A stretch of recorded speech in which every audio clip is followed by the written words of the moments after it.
ठीक है, करें स्टार्ट। देखो लास्ट लेक्चर में हमने क्या पढ़ा था, मध्य प्रदेश में वर्षा का वितरण। इसी प्रकार से आज हम पढ़ रहे हैं मध्य प्रदेश में वनों का वितरण।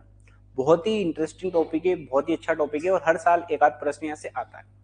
ठीक है, तो हम क्या पढ़ेंगे आज, मध्य प्रदेश में वनों का वर्गीकरण, क्लासिफिकेशन कर रखा है मध्य प्रदेश के अंदर अलग अलग टाइप से। जैसे आपको पता होगा मध्य प्रदेश में एक होती क्लाइमेट है, तो जलवायु के आधार पर मध्य प्रदेश में वनों का वितरण कर रखा है। फिर एक होता है जो वनों की जो प्रदेश होते हैं कि किस प्रदेश में वन पाए जाते हैं, उसके आधार पर वनों का वर्गीकरण कर रखा है। एक जो हमारा प्रशासन होता है उसने भी एक वनों का अलग से क्लासिफिकेशन कर रखा है।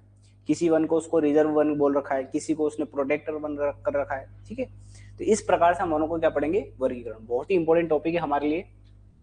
तो देखो सिंपल सा यहाँ पे क्लासिफिकेशन दे रखा है आपको वनों के वर्गीकरण का।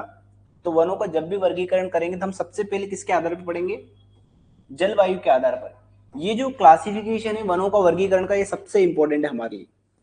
किसके आधार पर, on the basis of climate. ठीक है, हमने क्लाइमेट पढ़ा है, हमें अच्छे से पता है किस क्लाइमेट में किस प्रकार के वन होते हैं। मैं थोड़ा सा भी आपको बताऊंगा। फिर एक और पढ़ रहे हैं हम कि ये जो वन है ना, इसी के आधार पर ये जिस प्रदेश में पाए जाएंगे ना, उसी को हम बोलते हैं प्रादेशिक आधार।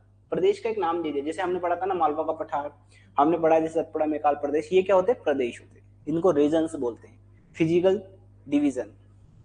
फिर देखो एक प्रशासन ने हमने डिवाइड कर रखा है, मध्य प्रदेश जो शासन है उसने भी वनों को क्या कर रखा है, अलग अलग क्लासिफिकेशन कर रखा है। फिर एक होता है प्रजाति के आधार पर, जैसे एक हम पढ़ते हैं साल वन, सागौन वन, बांस वन, तेंदुपत्ता, ये प्रजाति है उनकी। तो इसके आधार पर भी हम वन देखेंगे। एक और प्रकार यहाँ पे छूट गया है जिसको हम बोलते हैं सघनता के आधार पर, डेंसिटी के आधार पर वनों का वर्गीकरण। जो हमारा वन फॉरेस्ट है, वन डिपार्टमेंट है, इसने वनों का क्लासिफिकेशन एक अलग तरह से कर रखा है। आपको पता है हर जगह जो वन होता है, पेड़ पौधे होते हैं, उसको हम वन नहीं कहते हैं। तो वन की भी एक डेफिनेशन होती है। तो उसके आधार पर वन विभाग ने वनों का वर्गीकरण कर रखा है। कितने भागों में कर रखा है, 3 भागों में। जितने भी भाग हम पढ़ेंगे ना, सब में वो 3-3 भाग में ही पढ़ेंगे। जैसे जलवायु के आधार पर वनों का वर्गीकरण पढ़ेंगे, कितने भागों में पढ़ेंगे हम, 3। इसके प्रदेशिक आधार पर वनों का वर्गीकरण पढ़ेंगे तो 3। प्रशासन के आधार पर वनों का वर्गीकरण पढ़ेंगे तो 3। प्रजाति के आधार पर वनों का वर्गीकरण पढ़ेंगे तो 3 टाइप के, और सघनता के आधार पर वनों का वर्गीकरण पढ़ेंगे तो 3 टाइप के। डेंसिटी के आधार पर, सघनता मतलब डेंसिटी। ठीक है, तो ऐसे जनरली हमने मध्य प्रदेश वनों का वर्गीकरण कितने आधार पर कर रखा है, 5। और इनके अंदर जो है उनको भी कितने कितने भागों में बांट रखा है, 3-3 भागों में बांट रखा है। बड़ा सिंपल सा है। इनमें सबसे ज्यादा इंपॉर्टेंट मैं आपको बता देता हूं, एक तो जलवायु के आधार पर है, इसी जलवायु में प्रदेश आ जाता है। ठीक है, फिर एक और होता है हमारा प्रशासन के आधार पर। ये दोनों ही हमारे लिए बहुत ज्यादा इंपॉर्टेंट है। तो हो सकता है आपसे एग्जाम में यही पूछ ले कि किस प्रकार का वन कहां पर पाया जाता है। तो थोड़ा सा बेसिक सा हम पहले समझेंगे कि वनों के आधार पर क्या वर्गीकरण होता है। तो सुनना 2 मिनट के लिए आप बात। जैसे जो वन होते हैं, तो मैंने आपको एक चीज बताई थी कि जो वर्षा होती है, तो वर्षा का हमने क्लासिफिकेशन करा था। ऐसे समझ लो आप 2 मिनट के लिए कि एक रेंज मान लो आप कि जब भी 200 सेंटीमीटर से अधिक वर्षा होती है, ऐसा क्षेत्र, ऐसा समझो आप 2 मिनट के लिए कि जैसे एक मान लो एक पेड़ है, ये एक पौधा है। तो आप मुझे बताओ इस पौधे को क्या क्या चाहिए। देखो इस पौधे को अपना विकास करने के लिए, जैसे एक मनुष्य को अपना विकास करने के लिए क्या चाहिए, रोटी कपड़ा मकान शिक्षा और स्वास्थ्य। ठीक है, इसी प्रकार से एक पौधे को अपना विकास करने के लिए इसको एक तो चाहिए धूप, जिसको हम टेम्परेचर, ताप बोलते हैं, प्रकाश बोलते हैं। तो प्रकाश तो उसको नेचुरली मिल रहा है, कोई रोकने वाला नहीं। दूसरा उसको चाहिए पानी, ये 2 चीज चाहिए। तो जहां पे ताप ज्यादा होता है, वर्षा ज्यादा होती है, वहां पे पेड़ पौधों का विकास अच्छा होता है। ठीक है, कितनी चीज चाहिए उसको, ये 2 चीज चाहिए। बाकी मिट्टी विट्टी उसको सब मिल जाएगी, मेनली ये 2 चीजें। तो ऐसा क्षेत्र जहां पर कितने सेंटीमीटर वर्षा होती है, 200 सेंटीमीटर, या कहीं कहीं भी लिखा है 250 सेंटीमीटर अधिक वर्षा होती है। तो सुनो, इस पौधे को चाहिए था धूप और वर्षा। अब देखो वर्षा तो 200 सेंटीमीटर हो रही ना, तो सब कुछ इसको मिल रहा है। तो ये पौधा हमेशा हरा भरा रहेगा, एवरग्रीन रहेगा। कैसा रहेगा ये, एवरग्रीन। मतलब इसको अपनी पत्तियां गिराने की जरूरत है क्या, नहीं। ऐसे समझ लो कि अमीर घर का बच्चा है, खूब पैसा है। जैसे मान लो आप इलोन मस्क का बच्चा है, अब पैसे गिन के थोड़ी खर्चा करेगा वो, बात समझना कि ऐसा है। इसको मतलब ही नहीं दुनियादारी से मुझे पत्ते अपने गिराना है, क्योंकि एक्चुअल में जो इस पेड़ की जो पत्तियां होती है ना, ऐसा समझ लो ये जो पौधा है ये पिता है, ये माता है, और जो पत्तियां है इसके बच्चे हैं। तो घर में जो बड़ा व्यक्ति होता है वो कमाने वाला होता है, बच्चे क्या होते हैं, खर्चा करने वाले। अब पैसा पिता के पास बहुत है तो बच्चों को कितना भी खर्चा करने दो। तो अब इसके पास पानी बहुत है, 200 सेंटीमीटर है, तो पत्तियां जितना चाहे उतना पानी उत्सर्जित कर सकती है। पत्तियां क्या करती है, पानी का इवेपोरेशन करती है ना। इसीलिए देखा होगा जहाँ पे पेड़ पौधे ज्यादा होते हैं वहां पे वर्षा भी ज्यादा होती है। उसका कारण यही है। बात समझ आ गई। तो पत्तियां क्या काम करती है, इवेपोरेशन करती है, वाष्पोत्सर्जन बोलते हैं, जो अंदर जो पानी है उसको उत्सर्जित करने का काम करती है। इसका मतलब सीधा सा मतलब ये बच्चे हैं उसके खर्चा करने का काम कर रहे हैं। अब इसके पास सब कुछ है तो क्या ये पत्तियों को बोलेगा कभी कि मत उत्सर्जित करो? बोलेगा खूब पानी अपने पास तो करते जाओ। बात समझना है? हमेशा कैसा रहेगा ये? हरा भरा, इसीलिए इसको बोलते हैं सदाबहार। कैसा बहार है? सदाबहार है, सदाबहार वन बोलते हैं इसको, एवरग्रीन फॉरेस्ट। ठीक है, पर आप मुझे बताओ क्या मध्य प्रदेश में ऐसे वन पाए जाएंगे क्या?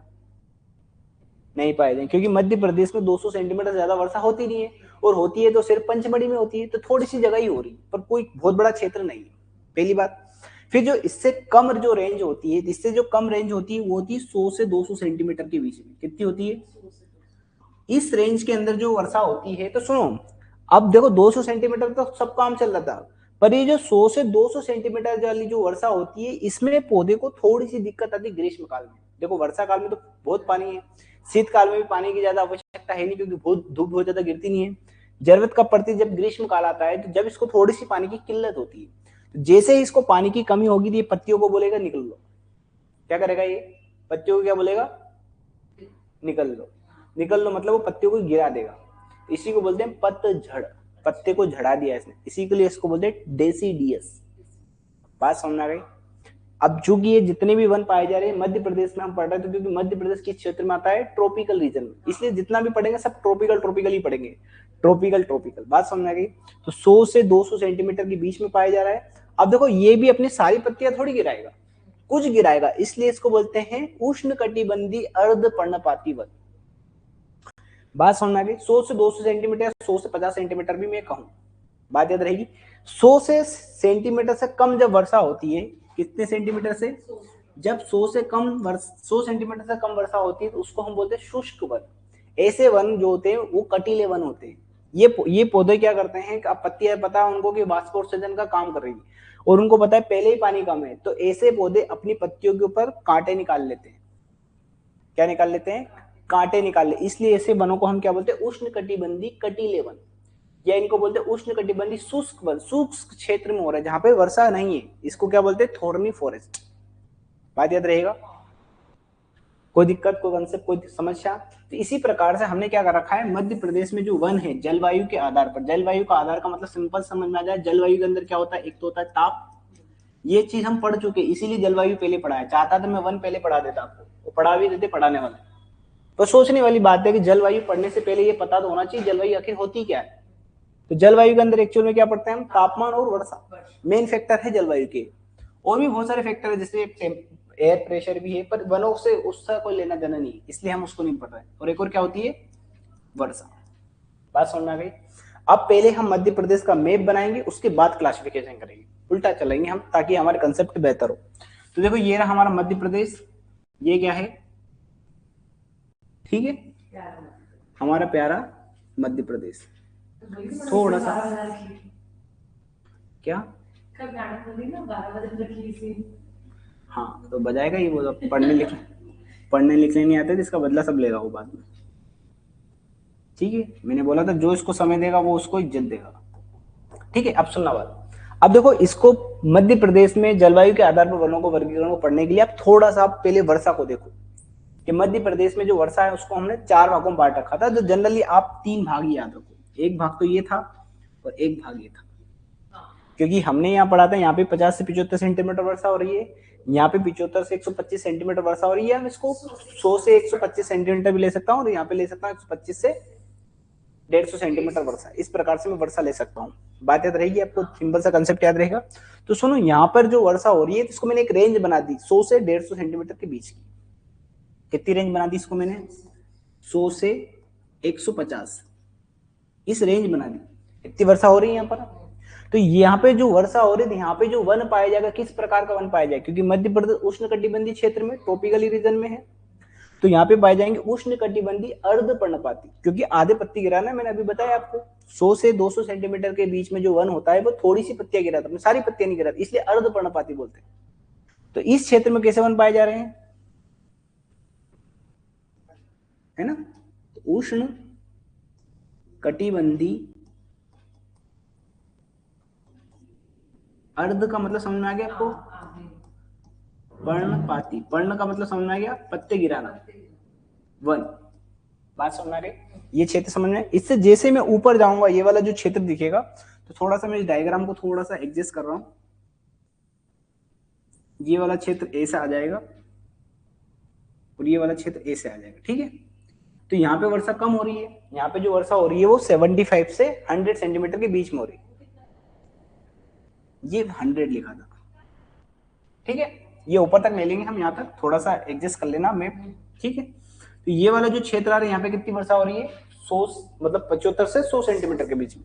तो यहाँ पर जो वर्षा हो रही थी, यहाँ पर वन जो होंगे उसको बोलेंगे उष्ण कटिबंधी पूर्ण पर्णपाती, पूरे पत्ते भी गिराएगा अपने को, ठीक है। देखो ये आधे पत्ते गिरा रहा है क्योंकि पानी कम है, यहाँ पे और पानी कम है, यहाँ पे 75 से 100 सेंटीमीटर की वर्षा है, तो इसलिए इसको बोलते हैं उष्ण कटिबंधी पूर्ण पर्णपाती। पूर्ण पर्णपाती ना बोल के सिर्फ मैं बोलूंगा उष्ण कटिबंधी पर्णपाती वन। कहीं कहीं पे ऐसा भी बोलते हैं उष्ण कटिबंधी शुष्क पर्णपाती वन। शुष्क का मतलब पानी की कमी, पर पर्णपाती का मतलब समझ जाना आप।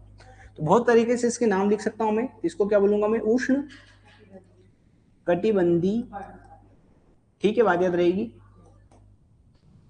शुष्क पर्णपाती, बात याद रहेगी, या मैं सिर्फ पर्णपाती वन लिख दूं भी चलेगा, शुष्क भी लिख सकते हो आप यहाँ पे, ठीक है, क्योंकि पानी की कमी। कितना वर्षा हो रही है यहाँ पर, 75 से 100 सेंटीमीटर, बात याद रहेगी। और इधर जो वर्षा होती है वो होती है 50 से 75 सेंटीमीटर वर्षा। कितनी वर्षा हो रही है, 50 से 75 सेंटीमीटर वर्षा। इसलिए ऐसे क्षेत्र में जो वन पाए जा रहे हैं उसको बोल रहा हूं मैं उष्ण कटिबंधी कटिले वन। क्या बोलता हूं इसको मैं, कटिले वन, बात याद रहेगा। कटिले वन क्यों पाए जा रहे हैं, क्योंकि पानी नहीं है, तो ये पौधे क्या करेंगे, अपने पत्तियों पे काटने निकाल लेंगे, इसलिए इसको क्या बोल रहे हैं, उष्ण कटिबंधी कटिले वन या थॉर्न फॉरेस्ट। बात समझ में गई। तो देखो मध्य प्रदेश में जलवायु के आधार पर हम वनों का वर्गीकरण कितने भागों में पढ़ेंगे, 3। सबसे पहले पढ़ेंगे उष्ण कटिबंधी अर्धपर्णपाती वन, किसके आधार पर क्लासिफिकेशन हुआ, वर्षा के आधार, बात याद रहेगी। तो सबसे पहला टाइप क्या है, उष्ण कटिबंधी ट्रोपिकली सेमी डेसिडियस फॉरेस्ट। क्या है ये, अर्ध पर्णपाती वन, बात याद रहेगी। कोई दिक्कत कोई समस्या आपको, बड़ा आसान है। सबसे पहले लेंगे अर्धपर्ण, ये याद रखेंगे, आपको आवश्यकता नहीं है, बस ये याद रखो आप। दूसरा जो टाइप लेंगे उसमें लेंगे उष्ण कटिबंधी शुष्क पर्णपाती वन या उष्ण कटिबंधी पर्णपाती वन, बात याद रहेगी। बी वाला ऑप्शन याद रहेगा आपको, और जो सी वाला ऑप्शन रहेगा इसको बोलूंगा उष्ण कटिबंधी शुष्क या कटिले वन, बात याद रहेगा। ये 3 टाइप से हमने वनों का क्या कर रखा है, वर्गीकरण। अगर आपको ये मैप पता है तो देखो हम सारे प्रश्नों का उत्तर बड़े आसानी से दे सकते हैं। जैसे हमने क्रिएट करा है इसको, मैं चाहता था आपको पहले बता देता ऐसे ऐसे हुआ है, पर ऐसे ऐसे ना बता के वर्षा को याद रखो आप। तो सुनो बात, देखो इसमें कैसे कैसे आपको याद करना है और क्या क्या फैक्ट आपसे पूछेगा और क्या क्या आपको बताना है। देखो सबसे पहले जो उष्ण कटिबंधी पर्णपाती वन है, आपसे पूछेगा ये किस प्रकार का वन, इसका नेचर बताओ, प्रकृति बताओ। तो देखो ये जो वन है, तो देखो इस उष्ण कटिबंधी पर्णपाती वन, तो ये नेचर हो गया, इसका प्रकृति हो गई। अब इसके अंदर पूछोगे किस प्रकार के वन पाए जाते हैं, तो यहाँ पर देखो ये जो वन, वो जो वर्षा होती है ना, यहाँ पे पाया जाता है साल वन। जो साल जो वन होता है उसको पानी की ज्यादा आवश्यकता होती है। साल बांस जो वन होता है ना, उनको पानी की ज्यादा आवश्यकता होती है। यहाँ पे कैसे वन होंगे, साल और बांस। सागौन भी होगा, पर सागौन को थोड़ा सा कम पानी चाहिए। मोस्ट इंपोर्टेंट इसका बस जवाब याद रखना आप, साल। तो जब हम साल पढ़ेंगे, जब प्रजाति के आधार पर वनों को वर्गीकरण पढ़ेंगे, जब साल पढ़ेंगे, तब आपको पता होना चाहिए साल किस प्रकार का वन है। तो उष्ण कटिबंधी अर्धपर्णपाती वन, उसका क्षेत्र भी याद करना है। पहली बात आगे समझ में। फिर दूसरा, अगर मैं आपसे क्षेत्र पूछूं, क्षेत्र बताओ, तो देखो आपको ये पता है ना क्षेत्र कौन सा है, देखो सतपुड़ा मेकाल वाला क्षेत्र ही तो है। और आपको भी पता है मध्य प्रदेश के अंदर सबसे ज्यादा वर्षा क्या होगी, पहाड़ियों पे। और पहाड़ियों में कौन आएगी, सतपुड़ा मेकाल श्रेणी। तो ये जो उष्ण कटिबंधी अर्धपर्णपाती वन आपको कहां पे देखने को मिलेंगी, सतपुड़ा मेकाल पर्वत श्रेणी। और सतपुड़ा मेकाल के अंदर भी महादेव और मेकाल पर्वत श्रेणी के अंदर ही आपको देखने को मिलेगी। तो विस्तार भी बड़े आसानी से बता सकते हैं इसका, ठीक है, विस्तार बता सकते हैं कहां पे पाए जा रहे हैं, ठीक है। क्या है, कौन सा क्षेत्र, ये सतपुड़ा मेकाल पर्वतीय क्षेत्र। अब देखो इसको मैं ऐसा भी कह सकता हूं दक्षिण पूर्वी क्षेत्र, ये दक्षिण साउथ ईस्ट रीजन है, बात समझ गई। इसके अंदर कौन सा वन पाए जाएंगे, तो साल और बांस, बात याद रहेगी। मैं पूछू कितनी वर्षा चाहिए इस वन को, 100 से 150 सेंटीमीटर वर्षा चाहिए, बात याद रहेगी। फिर जो अगला जो वन पढ़ रहे हैं हम, इसको बोले हम उष्ण कटिबंधी शुष्क पर्णपाती वन, क्योंकि ये पूरी तरह से अपने पत्ते गिरा रहा है। तो ये क्षेत्र बताना है आपको, ये किस क्षेत्र में पाया जाए। तो ये देखो ये क्षेत्र आपको दिखेगा विंध्य कैमूर पर्वत श्रेणी। कौन सा क्षेत्र है ये? विंध्य कैमूर पर्वत श्रेणी। पर अभी वर्तमान में आप लेटेस्ट में बुक देखोगे, नई बुक, तो इसको 2 भागों में बांट रखा है। इसी विंध्य कैमूर पर्वत श्रेणी को मैंने पहले बुकों में आप पढ़ते थे तो वहां पे क्या लिखा होता था? विंध्य कैमूर पर्वत श्रेणी। पर वर्तमान में देखो क्या कर रखा है, देखो ये विंध्य वाली तो विंध्यांचल श्रेणी कर दिया इसको, और यहाँ पर एक डिवीजन और कर दिया, यहाँ पे कर दिया विंध्य पन्ना पर्वत श्रेणी। बस एक और क्षेत्र का रिवीजन कर लिया, बस आप तो ये याद करना विंध्य कैमूर पर्वत श्रेणी वाला, बात याद रहेगी, ठीक है? इसी क्षेत्र में आएगा। अगर मैं इसका उदाहरण पूछूं कि किस प्रकार का वन पाया जाएगा, ये सबसे इंपॉर्टेंट ये है सागौन, जिसको टिक कहते हैं। ये उदाहरण बहुत इंपॉर्टेंट है, सागौन का वन।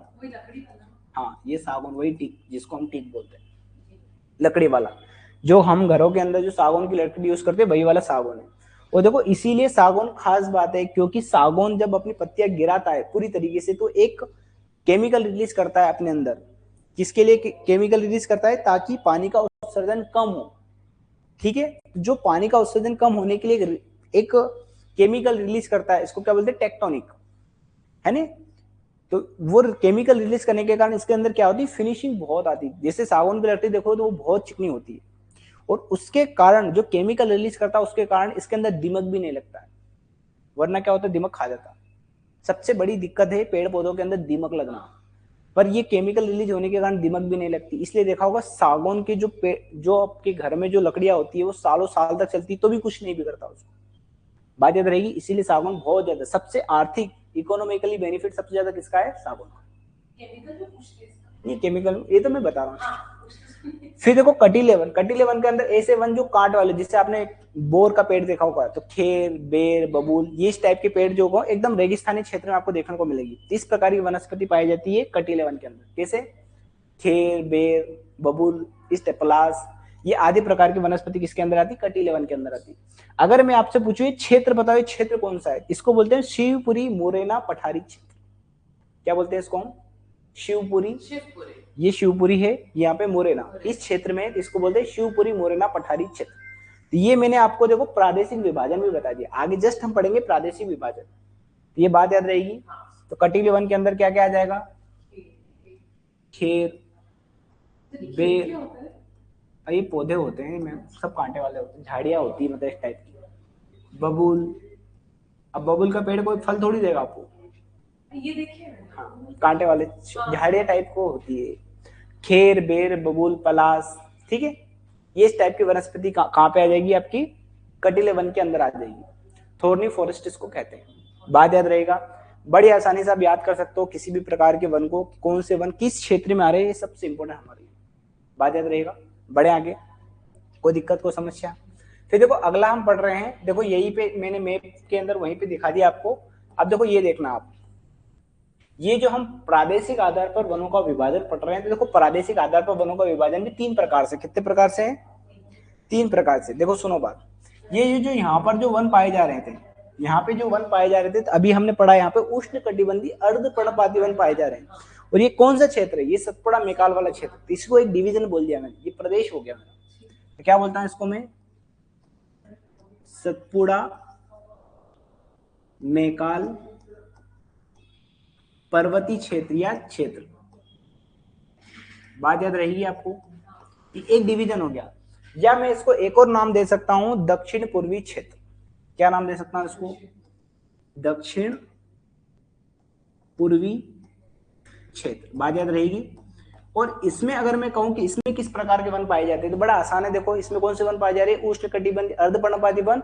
और उष्ण कटिबंधीय अर्धपर्णपाती वन की क्या खास बात है जो अभी मैंने बताई है कि यहाँ पर कितनी वर्षा होती है? 100 से 150 सेंटीमीटर के बीच में वर्षा होती है। किस प्रकार का वन पाया जाएगा? तो साल। 3 वन याद करना आपको अच्छे से, साल, सागौन और बांस, ये बहुत इंपॉर्टेंट है। बाकी सब जो वन आते हैं वो आते हैं गौण वन के अंदर, सेकेंडरी प्रोडक्ट के अंदर आते हैं, इसलिए सबसे इंपॉर्टेंट थी हमारे। याद रहेगा आपको, सतपुड़ा मेकाल पर्वतीय क्षेत्र कौन आएगा? दक्षिण पूर्वी क्षेत्र। क्या खास बात है यहाँ पर? 100 से 150 सेंटीमीटर क्या होती है? वर्षा। और 100 से 150 सेंटीमीटर वर्षा होने के कारण कौन से वन पाए जा रहे हैं यहाँ पर? ठीक है, तो 100 से 150 सेंटीमीटर वर्षा हो रही है।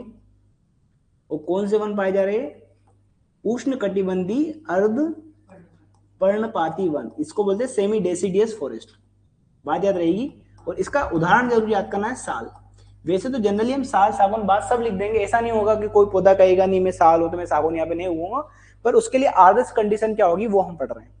ऐसा नहीं है कि इस क्षेत्र में आपको सागौन नहीं मिलेगा, मिलेगा, किसी किसी क्षेत्र में मिलते हैं, पर मेनली देखोगे तो साल मिलेगा आपको। बात याद रहेगी, ये याद रहेगा। फिर जो ऊपर वाला जो क्षेत्र है इसी को मैं क्या नाम दे रहा हूं, इसी को क्या देना होगा, विंध्य कैमूर पर्वत श्रेणी। ये क्या है, विंध्य कैमूर, नाम याद रहेगा, पर्वत श्रेणी, यह विंध्य कैमूर श्रेणी। ठीक है, बात याद रहेगी। इसमें अगर आपसे पूछो किस प्रकार के वन पाए जाएंगे, तो किस प्रकार के वन पाए जाएंगे यहाँ पर, उष्ण कटिबंधी पर्णपाती, बस ये अर्ध हटा देना है। बात याद रहेगी, या इसी को मैं कहता हूं अर्ध की जगह लगा दूंगा शुष्क, क्योंकि पानी की थोड़ी सी कमी है यहाँ पर। तो उष्ण कटिबंधी शुष्क पर्णपाती वन या उष्ण कटिबंधी पर्णपाती वन, कंफ्यूज नहीं होना किसी बात से। ठीक है, बात याद रहेगी। कितनी वर्षा हो रही है यहाँ पर, है ना, 75 से 100, बात याद रहेगी। तो 75 से 100 के बीच में हो रही है, दिख रहा है। तो कैसे वन पाए जा रहे हैं यहाँ पर, पर्णपाती, शुष्क पर्णपाती वन। तो खास बात क्या है इसके अंदर, सागौन वन। बात याद रहेगी, ये उदाहरण याद रखना बस आप, क्योंकि आगे हम प्रजाति के आधार पर जब वनों को डिवीजन करेंगे तो साल, सागौन और बांस पढ़ेंगे। फिर जो ऊपर वाला जो क्षेत्र है इसी को क्या बोल रहा हूं मैं, इसी को बोल रहा हूं मैं शिवपुरी मुरैना पठारी क्षेत्र। बात याद रहेगी, शिवपुरी मुरैना पठारी क्षेत्र। प्रशासनिक के आधार पर पढ़ रहे हैं ना, नहीं, प्रशासनिक प्रदेश रीजन के आधार, पहले अपन ने जलवायु पढ़ा, हाँ, ये अपन प्रदेश के आधार पर, ऊपर जलवायु भी लिखा हुआ है। हाँ, शिवपुरी मुरैना पठारी क्षेत्र, क्योंकि यहाँ पर क्या है, पठार है ना, पढ़ा ना हमने, मध्य भारत का पठार है, यहाँ मालवा का पठार है। ठीक है, क्या खास बात है, कितनी वर्षा हो रही है यहाँ पर, 50 से, बड़ा आसान है बताना देखो। और सीधी सी बात है, ये वर्षा थोड़ी सी कम है, इसलिए यहाँ पर जो पेड़ पौधे उगेंगे वो अपनी पत्तियों पे क्या उगा लेंगे, कांटे, इसलिए इसको बोल रहे हैं उष्ण कटिबंधी कटीले वन। बात याद रहेगी, कैसे वन पाए जाए यहाँ पे, कटीले, बात याद रहेगी आपको। और कटीले वन के अंदर अगर आप उदाहरण देखो तो आपको खेर, हाँ ये वन मिलेंगे, खेर, बेर, बबुल, पलास, बस उदाहरण एक दो याद करना आप तो। ठीक है, तो देखो हमने ये जो क्लाइमेट, जो जलवायु के आधार पर पढ़ा था, वही वाला हमने क्या पढ़ा है यहाँ पर, देखो प्रदेश के आधार पर विभाजन कर दिया उसका। ये तो मैंने, हाँ ये प्रदेश के आधार पर, ये मैप मैंने दूसरा ले लिया पीछे वाला। ठीक है, बात याद रहेगी, बड़ा आसान है देखो बताना, बहुत आसानी से हम बता सकते हैं कि कौन सा क्षेत्र में कौन सा वन पाया जा रहा है। ठीक है, बड़े आगे। फिर देखो अगला जो प्रकार हम पढ़ रहे हैं, इसको प्रशासन के आधार पर, किसके आधार पर पढ़ेंगे हम, हमारा जो एडमिनिस्ट्रेशन है, बेस्ड ऑन द एडमिनिस्ट्रेशन, हमारा जो मध्य प्रदेश सरकार ने, उसने भी वनों को कितने भागों में बांट रखा है, 3 भागों में बांट रखा है। सबसे पहला जो प्रकार होता है इसको बोलते हैं आरक्षित, ये दिख रहा है कलर, आरक्षित वन, क्या बोलते हैं इसको, रिजर्व फॉरेस्ट, क्या है ये, रिजर्व फॉरेस्ट। इसके बाद जो आता है उसको बोलते हैं हम संरक्षित वन, जिसको बोलते हैं प्रोटेक्टेड वन फॉरेस्ट, क्या बोलते हैं इसको, संरक्षित वन, प्रोटेक्टेड फॉरेस्ट। और एक जो आता है उसको हम अवर्गीकृत वन बोलते हैं, जैसे हमारे घरों में उगता है ना वन, उसको, पर वो वन नहीं होते, पेड़ पौधे होते हैं, इसको क्या बोलते हैं हम, अनक्लासिफाइड। इसको कोई क्लासिफाई नहीं करा उसने, अनक्लासिफाइड में रख दिया उसने, अवर्गीकृत वन। बात याद रहेगी। अब सुनो, ये भी बहुत ज्यादा इंपॉर्टेंट इसलिए है हमारे लिए, क्योंकि कभी कभी प्रश्न इस टाइप से आ जाएगा कि आरक्षित वन क्या होते हैं। तो सुनना, आरक्षित वन एक सिंपल सा उदाहरण याद रखो आप तो इसका, जो हमारे नेशनल पार्क होते हैं ना, उसी को हम आरक्षित वन कहते हैं। उदाहरण याद रखो आप, बस उदाहरण अगर आपने याद कर लिया ना तो आपका प्रश्न बन जाएगा। जो हमारे नेशनल पार्क जो होते हैं ना, उसको हम क्या बोलते हैं, आरक्षित वन। अब देखो नेशनल पार्क की खास बात ये होती है कि ऐसा नहीं नेशनल पार्क में गए हो लकड़ी काटने लगे आप, तो नेशनल पार्क के अंदर जितनी भी मानवीय गतिविधियां है, मानव क्या करता है, पेड़ पौधे से उसका फल प्राप्त करेगा, लकड़ी काटेगा, लकड़ी प्राप्त करेगा, यही काम करता है ना, ये सारी क्या होती है, प्रतिबंधित, प्रोहिबिटेड होती है। बात याद रहेगी, जितनी भी मानवीय गतिविधियां हो सकती है वन को लेके, तो मानव यही काम करता है, लकड़ी को एकत्रित करना, फलों को एकत्रित करना, पेड़ काटना, यही काम करता है, पशुचारण करना, ठीक है, घूमना फिरना, ये सारी चीज क्या होती है यहाँ पर, प्रतिबंधित। बात याद रहेगी आपको, आरक्षित वन की क्या खास बात। दूसरा, ये जो नेशनल पार्क होते हैं इसके ऊपर पूरा कंट्रोल होता है सरकार का। तो अगर कोई कंट्रोल पूछे तो कंट्रोल किसका होगा, राज्य पूरी तरह से होता है, फुली कंट्रोल्ड। हाँ, बात याद रहेगी। तो कंट्रोल अगर पूछेगा तो कंट्रोल क्या होगा, पूरी तरह से होगा। दूसरा, मानवीय गतिविधि क्या होगी, प्रतिबंधित, प्रोहिबिटेड। क्या मैं यहाँ से लकड़ी ले सकता हूँ क्या, नहीं, तो लकड़ी प्राप्त करना क्या है, प्रतिबंधित। क्या पशु चारण कर सकता है, क्या पशु को चरा सकता हूँ, तो प्रतिबंधित। सबसे अच्छा उदाहरण याद करना आपको नेशनल पार्क, बात याद रहेगी, कंसेप्ट याद रहेगा। फिर जो संरक्षित जो वन होता है ना, तो संरक्षित वन भी में भी सरकार का कंट्रोल होता है, पर थोड़ा सा कम होता है, शिथिलता होती है। इसके अंदर क्या होता है, जो लोकल लोग जो रहते हैं ना, जो ट्राइब्स लोग जो रहते हैं ना, उनको ये अधिकार होता है कि मान लो कोई क्षेत्र है, वहां पे मान लो कोई लकड़ी टूट गया, कोई पेड़ टूट गया, तो उस लकड़ी को प्राप्त करने का उनको अधिकार है, पर पेड़ नहीं काट सकता, काट नहीं सकता। लकड़ी को प्राप्त, जो फल फूल प्राप्त है वो प्राप्त कर सकता है, फल तो तोड़ सकता है पर पेड़ नहीं काट सकता। बात समझ आ गई। पर यहाँ तो कुछ नहीं कर सकता है वो, यहाँ पे क्या कर सकता है, जो वन है वहां से वो फल फूल प्राप्त कर सकता है, लकड़ियां प्राप्त कर सकता है, पर वन को काट नहीं सकता है। बस इतनी बात याद करना है। यहाँ पर भी सरकार का कंट्रोल होता है पर कम होता है, बात याद रहेगी। जो स्थानीय लोग जो होते हैं, जो आसपास के लोग होते हैं, उनको लकड़ियां प्राप्त करना, फल फूल प्राप्त करने का अधिकार होता है। बात समझ। इसका अगर उदाहरण देखोगे तो आपने जो वाइल्ड लाइफ सेंचुरी देखी होगी, उसका उदाहरण क्या है, वाइल्ड लाइफ सेंचुरी, या इसको हम बायोस्फीयर रिजर्व भी कहते हैं। बायोस्फीयर रिजर्व के अंदर क्या होता है, पूरे क्षेत्र को रिजर्व कर लेते हैं। तो सीधी सी बात है, उसके अंदर बहुत सारे क्षेत्र होते हैं। जैसे एक बायोस्फीयर रिजर्व होता है ना, उसके अंदर नेशनल पार्क भी होता है, वाइल्ड लाइफ सेंचुरी भी होती है, पूरे क्षेत्र को रिजर्व कर लेते हैं। सफारी अलग चीज होती है, वाइल्ड लाइफ जैसे पंचमढ़ी एक वाइल्ड लाइफ सेंचुरी मतलब बायोस्फीयर रिजर्व है, तो जनजाति में सबको संरक्षित किया जाता है। अब सीधी सी बात है, जनजाति का तो पूरा जीवन निर्भर है वनों के ऊपर, ठीक है। तो ये वाला क्षेत्र आ जाएगा, यहाँ पे कौन सा क्षेत्र आ जाएगा, जैव आरक्षित क्षेत्र, जिसको हम वाइल्ड लाइफ सेंचुरी भी कहते हैं। और इससे बड़ा जो क्षेत्र होता है उसको क्या बोलते हैं, बायोस्फीयर रिजर्व, ठीक है। बात याद रहेगी। यहाँ पे कौन आ जाएगा, वाइल्ड लाइफ सेंचुरी, कौन सा आ जाएगा, बात याद रहेगी, या बायोस्फीयर रिजर्व। दो उदाहरण आ जाएंगे, बात समझ आ गई। और अवर्गीकृत का वन का मतलब होता है निजी वन, जैसे हमने अपने घरों के आसपास 2 5 10 पेड़ लगा रखे तो हमारे, तो उसमें अनक्लासिफाइड है, ठीक है। बात याद रहेगी, कंसेप्ट याद रहेगा, कोई दिक्कत कोई समस्या, लॉजिक याद रहेगा। उसमें तो पूरा नियंत्रण सर का, काटो पीटो कुछ भी करो आप, हाँ, ठीक है, बात याद रहेगी। फिर एक चीज याद करना, ये तो बेसिक कंसेप्ट हो गया, अगर कंसेप्ट पूछेगा तो आप बड़ा आसानी से। एक डाटा याद करना है कि मध्य प्रदेश के 2/3 वन, कितने, 2/3। अब देखो सुनना मुझे, 2/3 का मतलब क्या होता है, जैसे मान लो कोई चीज 100 है, कितनी है, 100, तो 100 का 2/3, इसका मतलब ये होता है, जैसे टोटल जो वन है ना, टोटल वन 100% होंगे, तो उसका 2/3 का मतलब ये होता है। तो देखो 100 का 1/3 कितना, 33, तो उसका डबल करूंगा तो कितना आ जाएगा, 66 पॉइंट कुछ कुछ आ जाएगा, इसको 2/3 बोलते हैं। तो मध्य प्रदेश की जो टोटल वन है उसकी 2/3 जो वन है वो क्या है, आरक्षित वन। बात समझ आ गई। अब देखो यहाँ पे डाटा को लेके भी थोड़ा सा कंफ्यूजन है, बस आपको 2/3 अगर आ जाए लिखा हुआ, क्योंकि अप्रोक्सीमेट होगा, लगभग होगा, कहीं कहीं पे 65% भी है, कहीं कहीं पे 66% भी, कहीं पे 67% भी। तो आप तो इतना से याद करना है, 65 से 67% जो वन है वो क्या है मेरे, आरक्षित वन, जिसको मैं क्या बोल रहा हूँ, रिजर्व फॉरेस्ट। रिजर्व का मतलब सीधी समझ, रिजर्व है, बस खत्म बात। तो कितने परसेंट है टोटल वन के, मध्य प्रदेश के अंदर जितने भी वन है टोटल, उसका कितने परसेंट वन आरक्षित वन है, 2/3। बाकी बचेगा 1/3 किसमें आ जाएंगे, संरक्षित। अब देखो 1/3 का मतलब तो इतना होता है 33%। तो देखो 2/3 ये हो गया, 1/3 ये हो गया, 100% यही होगा, बचा ही क्या है। पर देखो लगभग यहाँ पे आएगा 32%, अप्रोक्स अप्रोक्स कितने परसेंट आ जाएगा, 32%। कितने परसेंट हो गया टोटली, 98%। तो बचा हुआ लोकट, मतलब 1.8% के लगभग लगभग ही, तो कितने परसेंट है, बात समझना है, अप्रोक्स पढ़ रहे हैं तो ये डाटा याद रहेगा आपको, कोई दिक्कत कोई समस्या कंफ्यूजन। फिर एक डेटा और याद करना है कि अगर मैं पूछूं कि मध्य प्रदेश में सबसे ज्यादा आरक्षित वन कहां पर, सर्वाधिक, ठीक है, बात समझ गई। तो सर्वाधिक अगर मैं पूछूं सर्वाधिक वन कहां पे आरक्षित, तो ये जरूर याद करना आपको, इसका डाटा याद करना है, खंडवा वन व्रत बोलते हैं इसको। खंडवा के अंदर एक वन व्रत है, वन सर्कल है। अरे यार कैमरा घूम गया,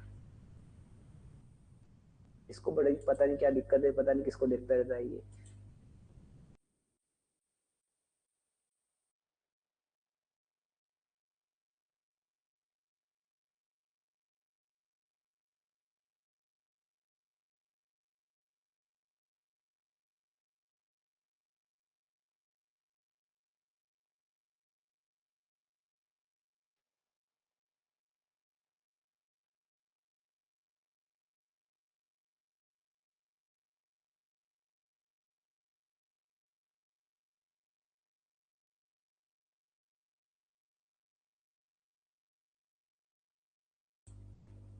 ठीक है, आ रही है आवाज? आपने ऐप खोल रखा है?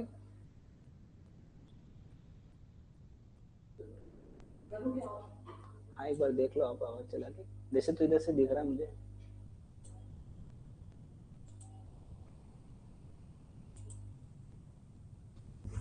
आ रही है आवाज? आ रही है, ठीक है, आ रही होगी ना। चलो देखो, ये बात याद रहेगी आपको। तो अगर मैं ऐसा पूछूं आपसे कि मध्य प्रदेश में सबसे ज्यादा आरक्षित वन कहां पर है, रिजर्व फॉरेस्ट कहां पर है, तो उसका नाम याद करना आपको, खंडवा वन वृत्त, Khandwa one circle, forest circle. क्या याद रखना है आपको? खंडवा। बस खंडवा के हमारे जो वन वन विभाग है उसने अलग अलग जोन में इसको क्या कर रखा है, डिवाइड कर रखा है वनों को। तो कौन सा वन वृत्त सबसे ज्यादा रिजर्व के अंदर आता है? खंडवा। अगर मैं संरक्षित का पूछूं कि मध्य प्रदेश में सबसे ज्यादा संरक्षित वन क्षेत्र कहां पर है, ये छतरपुर। छतरपुर एक जिला है, बात याद रहेगी। क्या है? छतरपुर, बात याद रहेगी। तो छतरपुर इसको क्या बोलते हैं? वन वृत्त। कोई दिक्कत, कोई समस्या? अब सुनना बात, मैंने अभी सर्वाधिक की बात करी, अगर मैं उल्टा पूछूं इसका कि न्यूनतम आरक्षित वन कहां पर है, ये मैंने सबसे ज्यादा पूछेगा आरक्षित वन कहां पर है। अब मैं न्यूनतम पूछूंगा आपसे, क्या पूछूंगा? न्यूनतम। न्यूनतम का मतलब लिस्ट रिजर्व फॉरेस्ट, तो इसका उल्टा कर देना बस आपको, ठीक है। तो न्यूनतम अगर आपसे आरक्षित पूछूं तो क्या आ जाएगा? छतरपुर। अगर मैं इसका पूछूं संरक्षित का न्यूनतम कहा जाएगा तो खंडवा। बात समझ में आ गई? क्योंकि देखो एक पूरा क्षेत्र है, उस पूरे क्षेत्र के अंदर हमने सर्वाधिक रिजर्व कर दिया, बाकी कौन बचेंगे? संरक्षित। देखो ना, एक लॉजिक समझो, मान लो ये इतना क्षेत्र है, ये क्षेत्र इसमें वन है, अब मान लो इसमें मैंने इतना पार्ट क्या कर दिया? आरक्षित कर दिया, इतना ही तो बचा संरक्षित, ठीक है। फिर जैसे मान लो एक और क्षेत्र है, अब इतना मैंने संरक्षित कर दिया, इतना ही तो बचेगा आरक्षित, ठीक है। तो उल्टा कर देना। फिर एक और याद करना आपको, जिले। अगर मैं पूछूं कि मध्य प्रदेश में किस जिले के अंदर सबसे ज्यादा आरक्षित वन है, तो सुनो वो है उज्जैन में, और उज्जैन में सबसे कम वन पाए जाते हैं। थोड़े से वन है उसको भी संरक्षित तो करना पड़ेगा आपको, आरक्षित तो करना पड़ेगा ना। तो अगर मैं जिला पूछूं, जिला, किस जिले के अंदर सर्वाधिक आरक्षित वन है, तो कौन सा जिला है? उज्जैन। अगर मैं संरक्षित पूछूं कि किस जिले के अंदर सबसे ज्यादा संरक्षित वन है, तो वो है राजगढ़। कौन सा है? ये बात याद रहेगी। अब जब इसका उल्टा पूछूं मैं, तो फिर से इसका उल्टा कर देना। मैं पूछूं कि न्यूनतम आरक्षित वन कहां पे है, तो राजगढ़। मैं पूछूं न्यूनतम संरक्षित वन कहां पे है, तो उज्जैन। बात याद रहेगी। बस ये इतना सा ही डाटा है आपके लिए, और यहां से प्रश्न जरूर बनेगा आपसे, क्योंकि जो प्रशासनिक आधार पर जो वर्गीकरण होता है, क्योंकि शासन प्रशासन में आप जाओगे तो आपसे इसी से काम पड़ेगा आपको, तो हमें पता होना चाहिए कि आरक्षित वन क्या होता है, संरक्षित वन क्या होता है, ठीक है। बेसिक जानकारी हमारे पास होना चाहिए, बहुत ज्यादा डिटेल में प्रश्न नहीं आते हैं, ठीक है। बात याद रहेगी आपको। कोई दिक्कत, कोई कंफ्यूजन? ये डाटा तो हर बुक में दे रखा है, पर ये डाटा आपको कहीं पे हो सकता है आपको पढ़ने को मिले या ना मिले, तो ये डाटा आपको जरूर याद करना है। सबसे ज्यादा आरक्षित अगर वन पूछूं मैं किस क्षेत्र के अंदर है, तो खंडवा वन वृत्त। सबसे ज्यादा संरक्षित वन पूछूं तो छतरपुर वन वृत्त। अगर न्यूनतम पूछूं तो उल्टा कर देना है बस। फिर जिले में अगर मैं पूछूं सबसे ज्यादा तो उज्जैन, संरक्षित सबसे ज्यादा पूछूं तो राजगढ़, न्यूनतम पूछूंगा तो दोनों को पलट देना। बस इतना सा काम करना, आपका काम बन जाएगा, ठीक है। बढ़े आगे, कोई दिक्कत, कोई कंफ्यूजन? फिर देखो अगला हम एक और पढ़ रहे हैं प्रजाति के आधार। देखो एक और चीज याद करना है आपको, कि जो हमने यहाँ पे जो क्लासिफिकेशन करा था, यहाँ पे जो मैंने क्लासिफिकेशन करा था प्रदेश के आधार पर, किसके आधार पर करा था मैंने? प्रदेश के आधार पर। सुनना थोड़ा सा, बस बेसिक सी चीज है। प्रदेश के आधार पर जो मैंने क्लासिफिकेशन करा था, यहीं पे हमने पढ़ा था, देखो उष्ण कटिबंधीय अर्ध पर्णपाती वन, या इसी को बोलता था मैं सतपुड़ा मेकाल पर्वतीय क्षेत्र, ठीक है। यहाँ पे क्या बोल रहा था इसको? विंध्य कैमूर पर्वतीय क्षेत्र, उसको बोलता है शिवपुरी मुरैना पठारी क्षेत्र। अब अगर मैं आपसे पूछूं सघनता के आधार पर, डेंसिटी के आधार पर, तो आप खुद बताओ लॉजिकली कि मध्य प्रदेश कहां सबसे ज्यादा डेंस फॉरेस्ट पाए जाएंगे? देख के बताओ। यहाँ पे देखो इसी क्षेत्र में तो सबसे ज्यादा वर्षा हो रही है, जिस क्षेत्र में सबसे ज्यादा वर्षा हो रही है उसी क्षेत्र में तो सबसे ज्यादा वन पाए जाएंगे। डेंसिटी सबसे ज्यादा किस क्षेत्र में मिलेगी मुझे? इसी क्षेत्र में, सतपुड़ा मेकाल पर्वतीय क्षेत्र के अंदर मुझे सबसे ज्यादा क्या मिलेगा? सघन वन। इसी को बोलते हैं अति सघन one, highly dense forest. Logic समझ में आ गया? तो सघनता के आधार पर अगर कोई पूछ ले क्षेत्र बता दोगे आप? बात याद रहेगी? बहुत सिंपल, हाँ, डेंसिटी। बात याद रहेगी, क्योंकि यहाँ पे वर्षा ज्यादा हो रही है, सघनता ज्यादा होगी। और इसका एक क्राइटेरिया होता है इसको क्लासिफाई करने का एक तरीका होता है कि जो कैनोपी होती है, पेड़ कैनोपी का मतलब ये होता है जैसे ये पेड़ होता है ना, ये जो पेड़ का जो क्षेत्र होता है ना, इसको पेड़ कैनोपी बोलते हैं। तो किसी क्षेत्र की जो पेड़ों की कैनोपी, मान लो इतना बड़ा क्षेत्र है, ठीक है, और इस क्षेत्र के अंदर मान लो कि 70% क्या हो, कैनोपी डेंसिटी, तब उसको बोलते हैं अति सघन वन। तो इसी क्षेत्र में तो आएगा, सतपुड़ा वाले क्षेत्र में तो आएगा, क्योंकि सतपुड़ा वाले क्षेत्र में सबसे ज्यादा क्या है, वन ही तो है।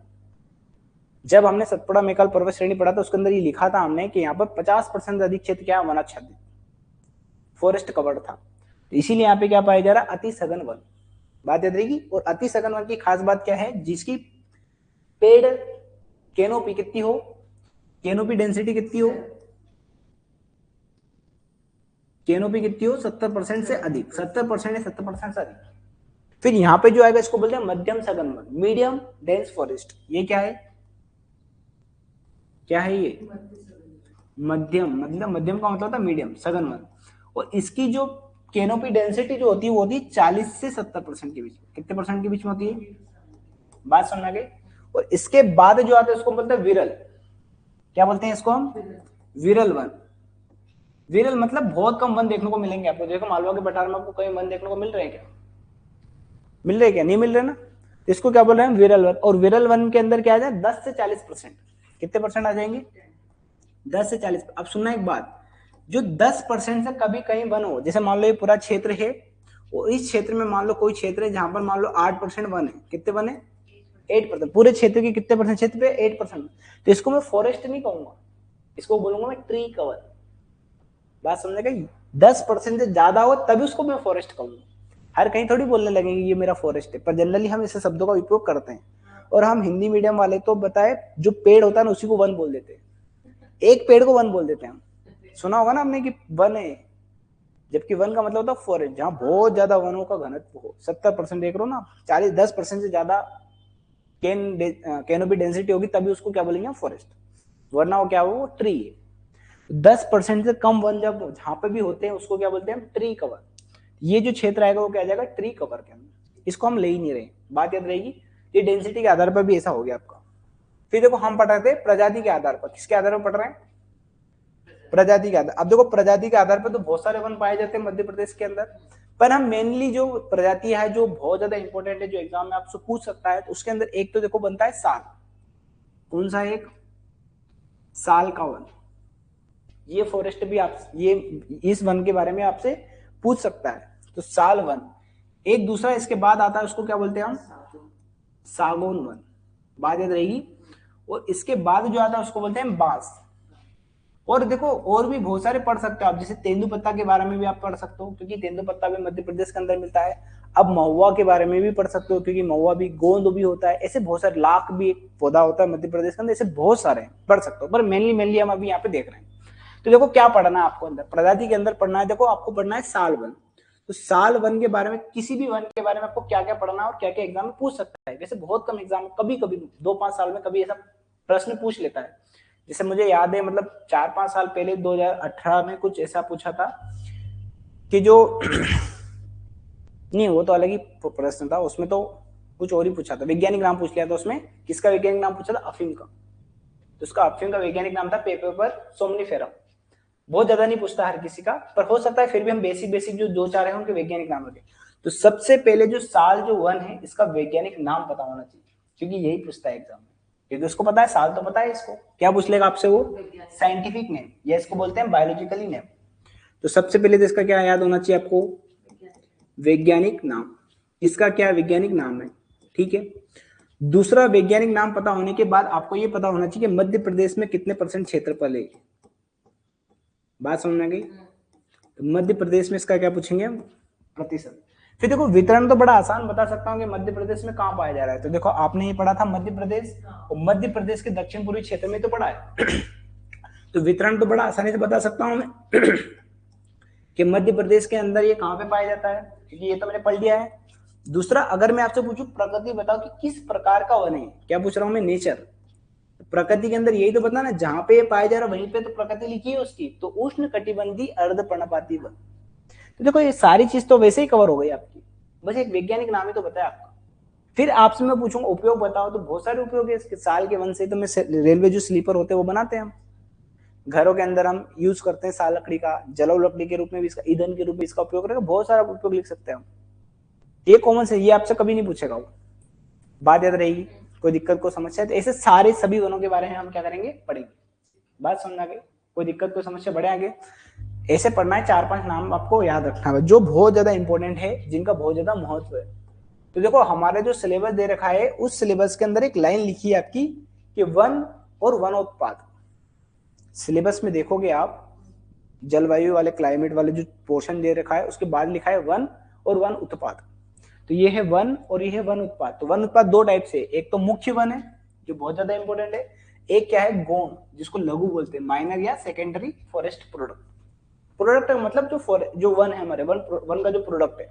तो देखो इसके अंदर जनरली दो चीजों को ही रखा है, एक तो साल और एक सावन, पर मैंने इसके अंदर एक और शामिल कर लिया, आपका बांस। ठीक है, बात याद रहेगी। अन्य के अंदर क्या आ जाएगा, देखो अन्य के अंदर एक तो आ जाएगा आपका तेंदुपत्ता। क्या आ जाएगा, तेंदु। इसके अलावा जो भी बचेगा ना सबको रख देना, जैसे महुआ। तेंदुपत्ता का उपयोग किस चीज में करते हैं हम, बीड़ी बनाते। ऐसे याद करना, तेंदुआ क्या पी रहा है, बीड़ी। ठीक है, महुआ आपने सुना होगा, हेरिटेज शराब का नाम सुना होगा। जो जनजातियां होती है प्रारंभिक जो अपनी परंपरा होती है उसके अनुसार क्या बनाती है, शराब बनाती है, जिसको ताड़ी कहते हैं। ठीक है, तो महुए से क्या बनाते हैं हम, शराब। इनका भी उपयोग होता है क्योंकि सरकार को कहीं ना कहीं से राजस्व मिल रहा है, क्योंकि शराब बनेगी, सीधी सी बात है, सरकार को पैसा मिलेगा। आपको सोचो सरकार शराब को क्यों बंद नहीं करना चाहती, क्योंकि सरकार की आय का सबसे बड़ा साधन यही है, पर इसके नुकसान उससे भी ज्यादा है। सच बता रहा हूं मैं। ठीक है, सरकार जिस दिन होश में आ जाएगी उसको पता चलेगा। और भी बहुत सारे, जैसे लाख आपने सुना होगा, लाख से आप क्या बनाते, चूड़ियां जो बनती है ना आपकी, ये लाख है। तो बेसिक बेसिक चीजें हमसे पूछेगा, तो बेसिक बेसिक चीजें हमें पढ़ना है। ठीक है, बात याद रहेगी, बहुत सिंपल सी बात है। तो देखो सबसे पहले मैंने लिया यहाँ पे साल। अब देखो साल का अगर मैं आपसे पूछूं साइंटिफिक नेम, तो बस इतना से याद करना है। आपने कभी गांव में अगर आप रहे होगे तो एक नाम सुना होगा एक जानवर का, जिसको हम शाल बोलते हैं। एक जानवर होता है, कुत्ते की तरह होता है वो, मतलब गांव में शाल ही बोलते, पता नहीं क्या बोलते हैं। तो ऐसे याद कर लेना, वो बहुत खराब होता है, मतलब कोई व्यक्ति दिखा उसको निपटा देगा वो, मतलब ऐसा, मतलब जानवर होता है वो, है ना। तो ऐसा सोचो कि सो रहा है वो। ठीक है, बात याद रहेगी। तो साल से याद करा, या ऐसे भी याद कर सकते हो, आपने गांव में देखा होगा जो ठंडी के समय में जो बड़े बुजुर्ग होते हुए साल ओढ़ के घूमते रहते हैं, है ना। जो भी बोलते हैं आप, इंग्लिश वाले हम हिंदी वाले, साल ही बोलते हैं उसको। हाँ, जो भी बोल रहे हो आप, ठीक है, प्रोनाउंसिएशन करो आप, तो ठीक है। तो ऐसा ऐसा याद करना आप। तो हम सोते हैं तब इसका यूज करते हैं, सूर्य। ऐसा बस ट्रिक कंसेप्ट याद कर लेना ताकि एग्जाम में आपसे बन जाए बस। तो सूर्य, जब आदमी सोता है तब किसका उपयोग करते हैं हम, साल का। ठीक है, दोनों प्रकार से आप याद कर सकते, एक बार याद करोगे आपका काम हो जाएगा।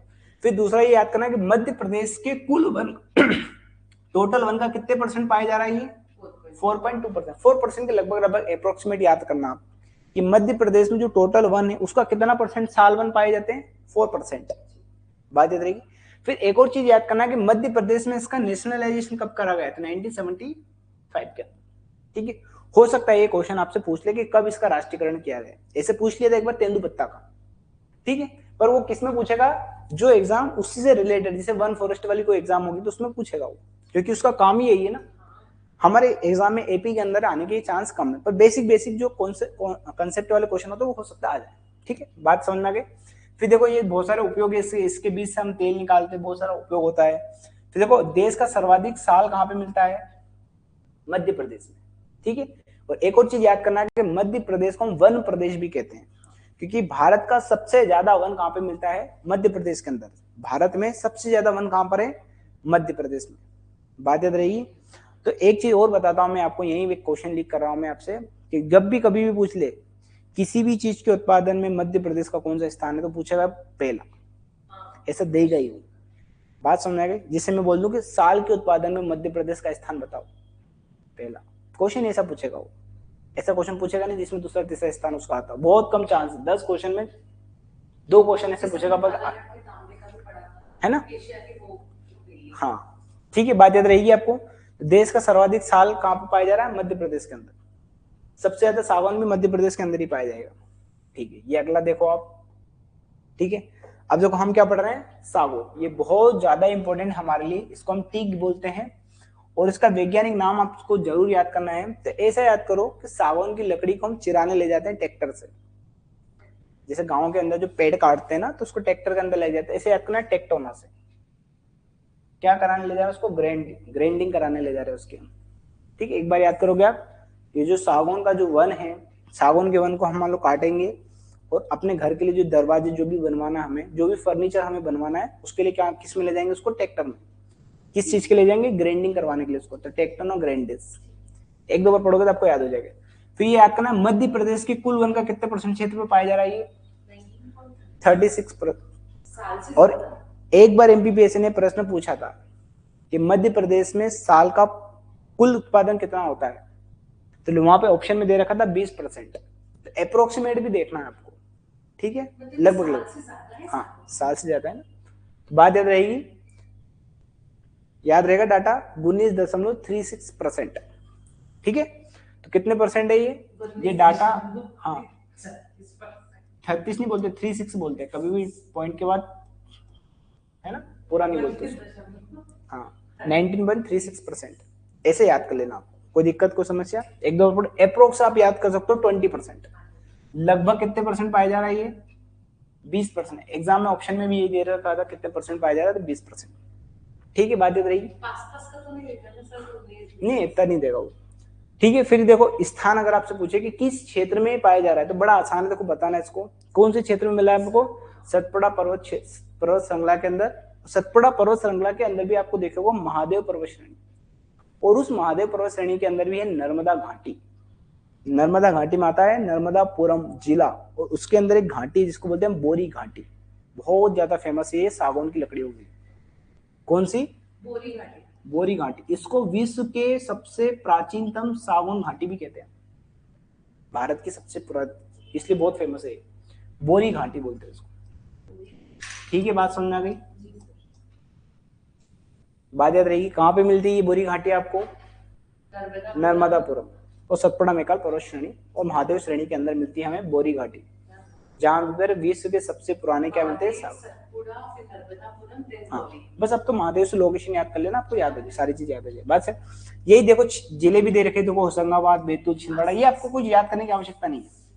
फिर देखो इसका नेचर पूछो, मैं प्रकृति बताओ इसको किस प्रकार के वन पाए जाएंगे, तो देखो मैंने बोला था उष्ण कटिबंधीय शुष्क पर्णपाती वन, ड्राई डेसिडियस फॉरेस्ट है, या इसको मैं बोल सकता हूँ पूर्ण पर्णपाती, क्या बोल सकता हूँ इसको, पूरी तरीके से अपनी पत्तियां गिराएगी, इसीलिए तो देखो सबसे ज्यादा चिकनाहट इसके अंदर आई है। साल भी क्या है, एक प्रकार का पर्णपाती वन है, पर साल पूरी तरह से अपनी पत्तियां नहीं गिरा रहा है, क्योंकि वो अर्ध पर्णपाती है। बात समझ आ गई, बात याद रहेगी। 10 मिनट में ला रहा हूँ फोन, है ना, क्लास में। हाँ जा, ठीक है, ठीक है, बात याद रहेगी आपको। तो इसलिए सबसे ज्यादा इंपॉर्टेंट हमारे लिए सागौन। सागौन के लिए कौन फेमस है, बोरी घाटी। बोरी घाटी कहाँ है, नर्मदापुरम जिला। ठीक है, क्या खास बात है, देखो ये अत्यंत क्या है, टिकाऊ, ड्यूरेबिलिटी बहुत ज्यादा है, सालों साल तक आपकी, अगर आपने एक बार सागौन की लकड़ी का कोई फर्नीचर बना लिया, तो हो सकता है सालों तक, हो सकता है आप तो ठीक है, आपके बच्चे भी देखेंगे तो ऐसे ही मिलेगा, कोई दिक्कत नहीं आएगी। क्यों दिक्कत नहीं आएगी, क्योंकि दीमक ही नहीं लग रही। लकड़ी खराब क्यों होती है, दीमक के कारण, दीमक ही नहीं लग रही तो खराब क्यों होगी, इसीलिए इसको बोलते हैं दीमक रोधी। ये लिखा है देखो, टर्माइट रेजिस्टेंट, उसका कारण बता दिया मैंने, क्योंकि उसको अपनी पत्तियों की गिराने के लिए जो केमिकल रिलीज करता है, उसके कारण दीमक भगती है। बात है कि भैया अगर आपसे मैं पूछूं किस चीज में इसका उपयोग करेंगे, तो फर्नीचर के रूप में इसका उपयोग करेंगे, और जो बहुत ज्यादा इंपॉर्टेंट होते हैं, जैसे जहाज बनाना बहुत ज्यादा इंपॉर्टेंट होते हैं हमारे लिए। ठीक है, क्योंकि किसी प्रकार का कोई रिसाव ना हो, उसके अंदर लीकेज ना हो। फिर दरवाजे, खिड़कियां, रेल के डिब्बे बनाने, इस सब में किसका उपयोग करते हैं हम, सागौन की लकड़ी। जलाने के लिए यूज मत कर लेना बस, है ना, बात याद रहेगी। क्या जल्दी नहीं है, जल्दी नहीं है क्या, जलेगी ना, अरे मैडम किसी बात है, जलेगी पर जलाने के लिए क्या, अरे जलती है पर जलाने के लिए थोड़ी, इतनी महंगी है ना वो। ठीक है, बात याद रहेगी। अब देखो बांस, आपसे बम्बू के बारे में अगर बम्बू का कोई साइंटिफिक नेम पूछे ना, जिसको बम्बू सोइड बोलते हैं, तो उसके अंदर ही उसका नाम छुपा है, इसलिए वैज्ञानिक नाम आपको याद रखने की आवश्यकता नहीं है। ठीक है, हाँ सोइड, सोइड, बम्बू सोइड, ठीक है, बंबू याद कर लेना आप तो खत्म बात। तो बंबू का वैज्ञानिक नाम याद करने की आवश्यकता है क्या आपका। फिर देखो मध्य प्रदेश में सबसे ज्यादा बांस का उत्पादन, देखो बांस में छुपा है, देखो बालाघाट। हो सकता है कभी आपसे पूछ ले कि मध्य प्रदेश में सबसे ज्यादा बांस का उत्पादन कहां हो रहा है, तो बांस है बंबू, बांस है बालाघाट। बात याद रहेगी। हो सकता है जिला पूछ ले आपसे वो, तो सबसे ज्यादा बंबू कहां पे उत्पादन, बंबू का कहां उत्पादन होता है, बालाघाट। अगर मैं आपसे इसका क्षेत्र पूछूं तो क्षेत्र बताना भी बड़ा आसान है, मध्य प्रदेश के दक्षिण पूर्वी क्षेत्र में, और मध्य प्रदेश के दक्षिण पूर्वी क्षेत्र में जहां पे वर्षा ज्यादा हो रही है। अगर मैं इसकी प्रकृति पूछूं आपसे, प्रकृति बता दो, प्रकृति कैसी है, इसका नेचर बताओ, किस प्रकार का वन है। अरे अर्धपर्णपाती है, सेमी डेसिडियस फॉरेस्ट है ना, कटीला तो दूर आएगा ऊपर शिवपुरी मुरैना के अंदर, बालाघाट के अंदर ना, बालाघाट में सबसे ज्यादा वर्षा हो रही ना, तो ये कैसा है, अर्धपर्णपाती। क्या है ये, अर्धपर्णपाती वन। कभी हो सकता है ऐसा पूछ ले आपसे, वैसे बहुत कम चांस है एमपीपीएससी में सब सिंपल सिंपल प्रश्न पूछता है वो कि सबसे ज्यादा उत्पादन कहां हो रहा है। ठीक है, बात याद रहेगी। फिर दूसरा याद करना इसका, राष्ट्रीयकरण कब करा गया, देखो 1973 के अंदर। कब करा गया है, 1973 के अंदर। हाँ 1975 था, 73 के अंदर है ना, कुछ कुछ का पूछ लेता है आपसे। ठीक है, बहुत आसान है। देखो यहां से भी अगर आप देखोगे ना, 1 2 3 ऐसे कर लेना, एक दो बार पढ़ोगे तो आपको याद हो जाएगा। ठीक है, अब देखो इसकी खास बात क्या है, ये जो बंबू है ना बंबू का मध्य प्रदेश के अंदर पहला पार्क लगाया गया है नवलखा के अंदर, इंदौर में लगाया गया है। देखो ये लिखा है, हाँ इंदौर के नवलखा के अंदर। बोस नहीं है, बांस है ये, बांस का शोरूम बनाया गया है। कहां पे बनाया गया है ये, नवलखा, इंदौर के नवलखा में शासकीय क्या है, बांस शोरूम। बात समझ आ गई आपको, कोई दिक्कत कोई समस्या।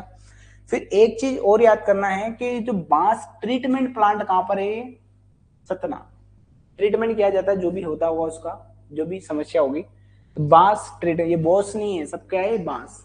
तो बांस ट्रीटमेंट प्लांट कहां पर है, सतना। पार्क कहां पर है, शोरूम नवलखा। ठीक है, बात याद रहेगी, याद करना आपको। ये देखो ये लाहौरपुर इकोलॉजिकल पार्क कहां है, भोपाल के अंदर बना है। बस ये हो सकता है ये पूछ ले लाहौरपुर इकोलॉजिकल पार्क कहां पे स्थित है, तो भोपाल। सिंपल सिंपल से प्रश्न मिलते हैं। फिर देखो एक अमलाई पेपर मिल, अमलाई पेपर मिल आपको मिलेगी शहडोल के अंदर, शहडोल अनूपपुर के अंदर मिलेगी। कौन सी मिलेगी, अमलाई पेपर मिल, पेपर बनाते हैं तो इसी से बनाते, इसी बांस से बनाते हैं हम पेपर। अमलाई पेपर मिल कहां पर, यही पूछ लेता है सिंपल सा प्रश्न, तो कहां पर है, शहडोल अनूपपुर में है ना। और इसको बांस, इसको कागज की आपूर्ति के लिए जो कच्चा माल किससे लेता है, ये बांस से। बांस का उपयोग किसके अंदर करते हैं हम, कागज बनाने के लिए। और भी बहुत सारे उपयोग होते हैं बांस के, बात याद रहेगी आपको। फिर देखो ये तेंदुपत्ता भी हमारे लिए बहुत ज्यादा इंपॉर्टेंट है। तेंदुपत्ता का आपको साइंटिफिक नाम याद करना है, इसको बोलते हैं देखो डायस्पोर मेलेनोक्सिलोन। ठीक है, क्या याद करना है, डायस्पोर मेलेनोक्सिलोन, ये साइंटिफिक नेम।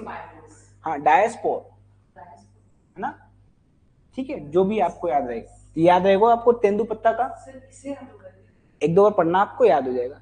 ठीक है, फिर देखो आपको याद करना है सबसे ज्यादा उत्पादन कौन कर रहा है, तो सागर। ठीक है, जिला याद करना आपको। फिर देखो इसका राष्ट्रीयकरण एक बार पूछ लिया था कि तेंदुपत्ता का राष्ट्रीयकरण कब करा गया था, देखो 1964 के अंदर। फिर अगर आपसे कोई पूछे तेंदुपत्ता किस प्रकार का वन है, तो आपको भी पता है किस प्रकार के वन में आ रहा था, ये शुष्क पर्णपाती वन के अंदर, बीच वाले क्षेत्र में आ रहा है। देखो सागर वगैरह वाला क्षेत्र किसके अंदर आएगा, ये विंध्य केवल पर्वत श्रेणी के अंदर आएगा। ठीक है, तो तेंदुपत्ता किस प्रकार का है, शुष्क पर्णपाती वन। इसका उपयोग अगर आपसे पूछे तो इसका उपयोग किसके लिए कर रहे हैं हम, बीड़ी उद्योग के अंदर कर रहे हैं। ठीक है, ठीक है, कहीं ना कहीं मिल जाएगा। और अगर उत्पादन पूछे तो बड़ा आसान है बताना, देखो मध्य प्रदेश में सब जगह मिलेगा आपको। ठीक है, लगभग लगभग जैसे ये लिखा है देखो, मंडला, बालाघाट, डिंडोरी, शिवनी, शहडोल, उमरिया, सागर आदि जिलों में मिलता है, क्योंकि जहां पे वर्षा होगी वहीं पे तो वन मिलेंगे आपको ज्यादा ज्यादा। ठीक है, बात याद रहेगी आपको। उत्पादन किसके लिए कर रहे हैं हम, बीड़ी बनाने में होता है। फिर एक बात जरूर याद करना, ये एमपीपीएससी में एक बार प्रश्न पूछा था, वन फॉरेस्ट के अंदर पूछा था, ये पूछा था कि जो तेंदुपत्ता का जो एक बोरा जो होता है, एक जो बोरा होता है उसके अंदर 1000 गड्डियां होती है। कितनी गड्डियां होती है, 1000 गड्डी। और जो एक गड्डी होती है उसके अंदर 50 पत्ते होते हैं, ये याद रखना आप। ये फिक्स्ड बना लिया है, पहले फिक्स्ड नहीं था, ये बना ना, देखो मानक स्टैंडर्ड बनाया है। बात समझना, मानक बनाया, स्टैंडर्ड बनाया, ताकि सब जगह ये क्या रहे, स्टैंडर्ड बना रहे।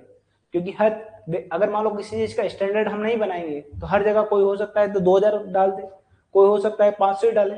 बात समझा गए? तो एक स्टैंडर्ड बना दिया सरकार ने कि जब भी आप तेंदुपत्ता का एक बोरा भरोगे तो उसके अंदर कितनी गड्डी आना चाहिए, 1000, और एक गड्डी जो होती है उसके अंदर कितने पत्ते आने चाहिए, 50। तो अगर मैं एक बोरे के अंदर टोटल पत्ती पूछूं तो कितनी आ जाएगी? हाँ, तो कितना हो गया, 50,000। बात याद रहेगी। हो सकता है इस टाइप से भी प्रश्न आपसे पूछ ले, बड़ा आसान है, बताना। कोई दिक्कत, कोई समस्या? ठीक है, आज के लिए इतना ही काफी है। अब देखो नेक्स्ट लेक्चर में हम क्या करेंगे, जो वन से संबंधित जो प्रश्न हमारे पास और रह गए, जैसे एक वन फॉरेस्ट रिपोर्ट रह गई। वन फॉरेस्ट रिपोर्ट भी बहुत ज्यादा इंपॉर्टेंट हमारे लिए, क्योंकि उस वन फॉरेस्ट रिपोर्ट से ही हमें पता चलेगा कि मध्य प्रदेश में कुल कितने % क्षेत्रफल पर वन है, किस जिले में वन सबसे ज्यादा है, किस जिले में वनों का प्रतिशत सबसे ज्यादा है, किस जिले में वन सबसे कम है, किस जिले में वनों का प्रतिशत सबसे कम है। ऐसे प्रश्न आता है। ठीक है, अगले नेक्स्ट लेक्चर में हम यही पढ़ेंगे, वन रिपोर्ट। दूसरा, वनों से संबंधित कुछ महत्वपूर्ण फैक्ट, जैसे मध्य प्रदेश वन अनुसंधान केंद्र कहाँ पर है, मध्य प्रदेश राजकीय वन विद्यालय महाविद्यालय कहाँ पर है। इस तरह की जो बेसिक क्वेश्चंस बचे हैं, तो एक लेक्चर में जो फैक्ट वाला जो पोर्शन है वो मैं अलग सेपरेट बनाऊंगा। ठीक है, आज के लिए इतना ही। करे बंद।